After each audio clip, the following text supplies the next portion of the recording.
Restorations is a family-owned cleaning and restoration business. All you folks out there in Lee and Collier counties need to meet Portia Wright. Good morning, Portia. Glad to have you back here on the Glen. Hey, we're going to find out what's going on with this wall here in just a minute. But first of all, I want to know how you got started in the restoration business, because this is a great history. This is the kind of business you want to go to because of your history. Well, 24 years ago, my husband started just carpet cleaning, selling supplies for carpet cleaning businesses, started doing carpet cleaning himself and different contracts with cleaning floors out on Sanibel, and it just grew and grew, and they started wanting him to do disaster, water damage, emergency services, so that grew, and so now 32 years later, we're the regional account managers, we're part of the National Disaster Restoration Team of Corporate Office of ServiceMaster. So we've gone to the hurricanes, and we've gone to Texas, New Orleans.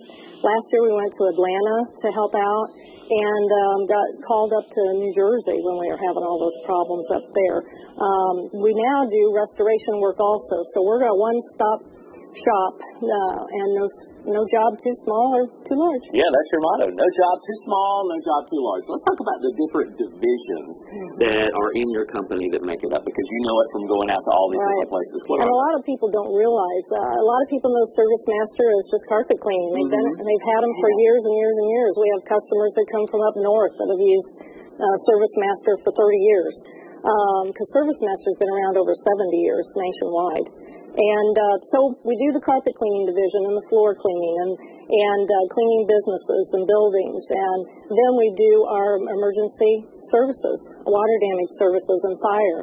And we take care of the mold. So right now, everybody from up north coming down, a lot of mold problems because they didn't have somebody watching their place and they had leaks. Well, we're here in the humidity, mold capital of the universe, but people need what you do. You travel to other places, you do. In fact, this Saturday, I hear you're going to be traveling over to BJ's in Cape Coral and joining us for the Fox 4 Cape Coral Business Expo in the BJ's parking lot. Yeah. What will you be doing out there? Well, we'll be having booths. We're going to show people how that we detect moisture leaks, talk to them about the do's and don'ts of what they should do during a fire or a water emergency or vandalism, because there's a lot of things you should do and not do that would set a stain, for example, with the soot on a ceiling, and once you do that, it's really difficult for a restoration company to get that out. And we'll have different moisture meters and detectors and show you how, under different circumstances, what is the proper thing to use. And when you can't find a leak, usually this little baby.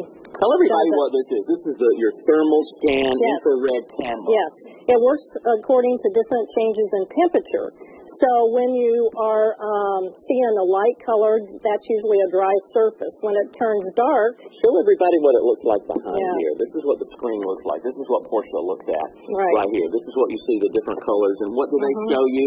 When it's a light, when it's white, it is a dry surface. And when you see the dark area there, it is when it's wet. Okay. Now, you can have some false readings. Yeah, you can see with your hand. Yeah. You can have false readings because when metal, it stays cooler. So it's going to show a dark area the same as it would moisture. So you have to be trained on this so that you don't have false readings. And you're so good, you train other people. You go out and talk to insurance people. So you would go up to a wall like this, and what would you look for? Show us how this works. Well, they were having a good sign right there. Yeah. There's some places that have moisture already where it's dark. I believe right over there in that side it's darker. And then when you get over here, it's a little lighter. And what you look for is the... dark areas. Okay, so that dark area that we see over there in the right-hand corner of the screen, that would indicate what? That would indicate moisture, that it's wet. And then we have other moisture meters that can go and penetrate into the wall, and ones specially for insulation. They're really long prongs. They would see all the way back in. For carpet, if it's wet, we have penetrating moisture meters that go all the way through the pad into the subfloor. So, or if you have wood floors, we also have penetrating moisture meters that would let them see how, if we're getting into the subfloor and drying everything out, because that's really important. You leave anything, mold can dry or start growing within 48 to 72 hours if the conditions are right with the food source or moisture. So it's important to get the drying process going immediately, and insurance companies want you to do that. Yeah. All right, special offer from Portia right here, right now, because you're watching the Morning Blend. What is that? We're going to give $30 off with our minimum of $150 to the blend viewers. Wow. And then you're going to be this Saturday over at BJ's in the parking lot for the big business expo. We will see you there. You can have your camera out there, man? Yes, absolutely have the camera. Pointing it at people and looking at people and finding moisture where,